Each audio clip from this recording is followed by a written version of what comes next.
So I had the chance to meet with some of the kids in the program today. Where are you? Scream out. There you go. I love those kids. And so what I thought I would do, because they gave me a little bit of time to say whatever I want, is offer you a little bit of some observations for your future.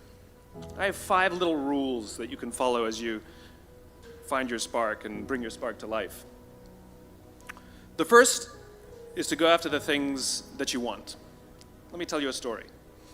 So a friend of mine and I, we went for a run in Central Park.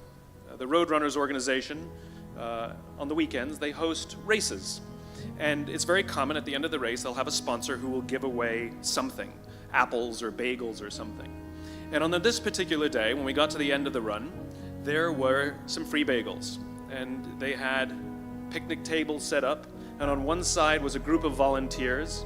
On the table were boxes of bagels, and on the other side was a long line of runners waiting to get their free bagel. So I said to my friend, let's get a bagel. And he looked at me and said, the line's too long. And I said, free bagel. And he said, I don't want to wait in line. And I was like, free bagel. And he says, it's too long. And that's when I realized that there's 2 ways to see the world. Some people see the thing that they want, and some people see the thing that prevents them from getting the thing that they want. I could only see the bagels. He could only see the line. And so I walked up to the line.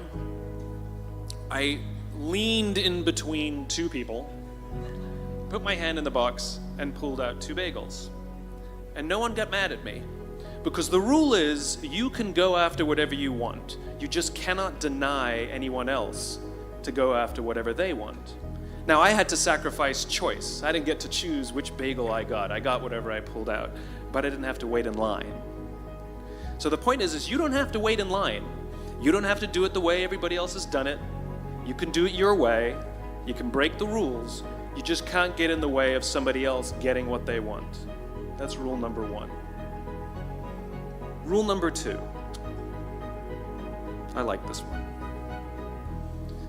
In the 18th century, there was something that spread across Europe and eventually made its way to America called puerperal fever, also known as the Black Death of childbed.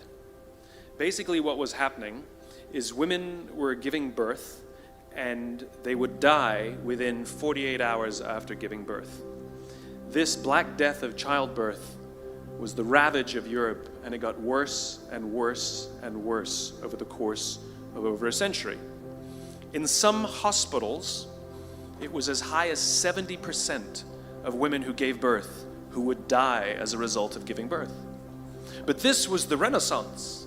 This was the time of empirical data and science, and we had thrown away things like tradition and mysticism. These were men of science, these were doctors. And these doctors and men of science wanted to study and try and find the reason for this Black Death of childbed, and so they got to work studying, and they would study the corpses of the women who had died.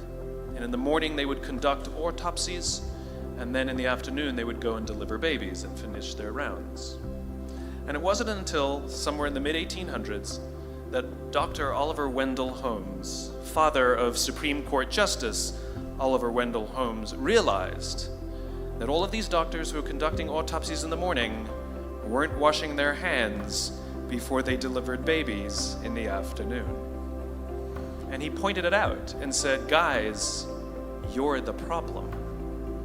And they ignored him and called him crazy for 30 years. Until finally somebody realized that if they simply washed their hands, it would go away. And that's exactly what happened. When they started sterilizing their instruments and washing their hands, the Black Death of childbed disappeared. My point is, the lesson here is, sometimes you're the problem. We've seen this happen all too recently with our new men of science and empirical studiers and these men of finance. who were smarter than the rest of us until the thing collapsed. And they blamed everything else except themselves. And my point is take accountability for your actions. You can take all the credit in the world for the things that you do right, as long as you also take responsibility for the things you do wrong. It must be a balanced equation. You don't get it one way and not the other. You get to take credit when you also take accountability. That's lesson 2. Lesson 3, take care of each other. The United States Navy SEALs are perhaps the most elite warriors in the world. And one of the SEALs was asked, who makes it through the selection process? Who is able to become a SEAL? And his answer was, I can't tell you the kind of person that becomes a SEAL. I can't tell you the kind of person that makes it through BUD/S. But I can tell you the kind of people who don't become SEALs. He says the guys that show up with huge, bulging muscles, covered in tattoos, who want to prove to the world how tough they are, none of them make it through. He said the preening leaders who like to delegate all their responsibility and never do anything themselves, none of them make it through. He said the star college athletes who've never really been tested to the core of their being, none of them make it through. He says some of the guys that make it through are skinny and scrawny. He said some of the guys that make it through, you will see them shivering out of fear. He says, however, all the guys that make it through, when they find themselves physically spent, emotionally spent, when they have nothing left to give physically or emotionally, somehow, some way, they are able to find the energy to dig down deep inside themselves, to find the energy to help the guy next to them. They become SEALs, he said. You want to be an elite warrior. It's not about how tough you are. It's not about how smart you are. It's not about how fast you are. If you want to be an elite warrior, you better get really, really good at helping the person to the left of you and helping the person to the right of you. Because that's how people advance in the world. The world is too dangerous and the world is too difficult for you to think that you can do these things alone. If you find your spark, I commend you. Now, who are you going to ask for help, and when are you going to accept help when it's offered? Learn that skill. Learn by practicing helping each other. It'll be the single most valuable thing you ever learn in your entire life. To accept help when it's offered and to ask for it when you know that you can't do it. The amazing thing is when you learn to ask for help, you'll discover that there are people all around you who've always wanted to help you. They just didn't think you needed it because you kept pretending that you had everything under control. And the minute you say, I don't know what I'm doing, I'm stuck, I'm scared, I don't think I can do this, you will find that lots of people who love you will rush in and take care of you. But that'll only happen if you learn to take care of them first.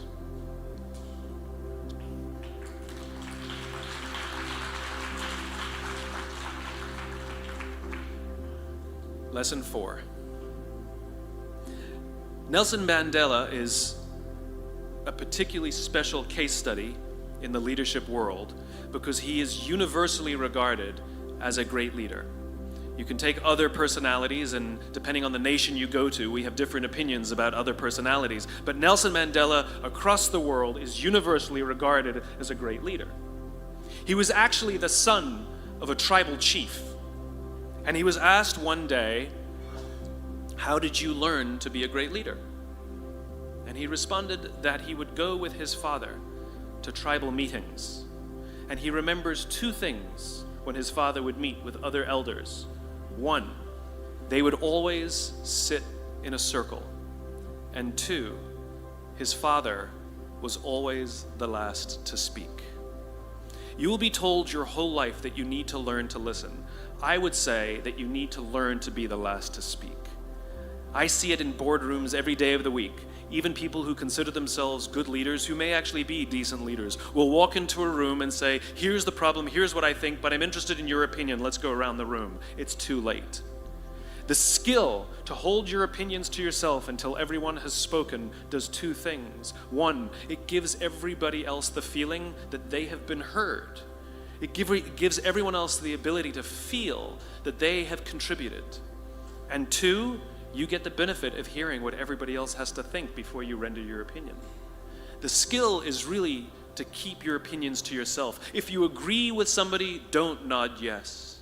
If you disagree with somebody, don't nod no. Simply sit there, take it all in, and the only thing you're allowed to do is ask questions so that you can understand what they mean and why they have the opinion that they have. You must understand from where they are speaking, why they have the opinion they have, not just what they are saying. And at the end, you will get your turn. It sounds easy, it's not. Practice being the last to speak. That's what Nelson Mandela did. Number 5. That's Monty Python. 1, 2, 5, 3. For all the other nerds in the audience. There's one. Number 5. My favorite one of all. True story. There was a former Undersecretary of Defense who was invited to give a speech at a large conference, about 1,000 people. And he was standing on the stage with his cup of coffee and a styrofoam cup, giving his prepared remarks with his PowerPoint behind him. And he took a sip of his coffee and he smiled and he looked down at the coffee. And then he went off script. And he said, last year I spoke at this exact same conference. Last year I was still the Undersecretary. And when I spoke here last year, they flew me here business class. And when I arrived at the airport, there was somebody waiting for me to take me to my hotel. And they took me to my hotel and they had already checked me in and they just took me up to my room. And the next morning I came downstairs and there was someone waiting in the lobby to greet me and they drove me to this here same venue. They took me through the back entrance and took me into the green room and handed me a cup of coffee in a beautiful ceramic cup. He says, I'm no longer the Undersecretary. I flew here coach. I took a taxi to my hotel and I checked myself in. When I came down the lobby this morning, I took another taxi to this venue. I came in the front door and found my way backstage, and when I asked someone, do you have any coffee? He pointed to the coffee machine in the corner, and I poured myself a cup of coffee into this here styrofoam cup. He says the lesson is, the ceramic cup was never meant for me. It was meant for the position I held. I deserve a styrofoam cup. Remember this. As you gain fame, as you gain fortune, as you gain position and seniority, people will treat you better. They will hold doors open for you. They will get you a cup of tea and coffee without you even asking. They will call you sir and ma'am, and they will give you stuff.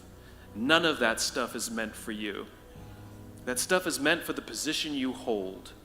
It is meant for the level that you have achieved of leader or success or whatever you want to call it. But you will always deserve a styrofoam cup.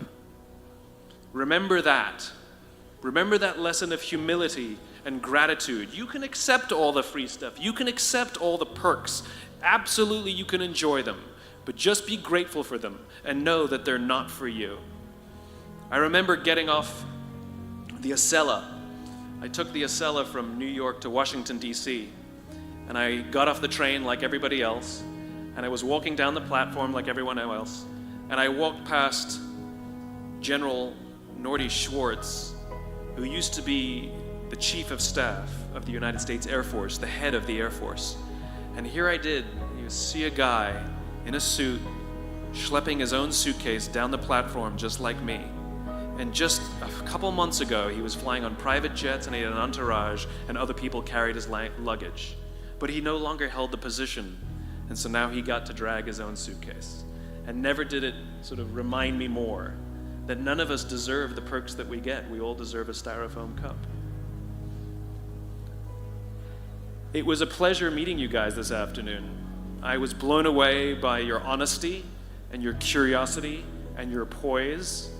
And I am confident that the future is bright, despite the fact that America looks like an absolute mess right now. I am confident that the future is bright for one reason and one reason only, because you will grow up and you will be our future. Thank you very, very much, guys. You're wonderful.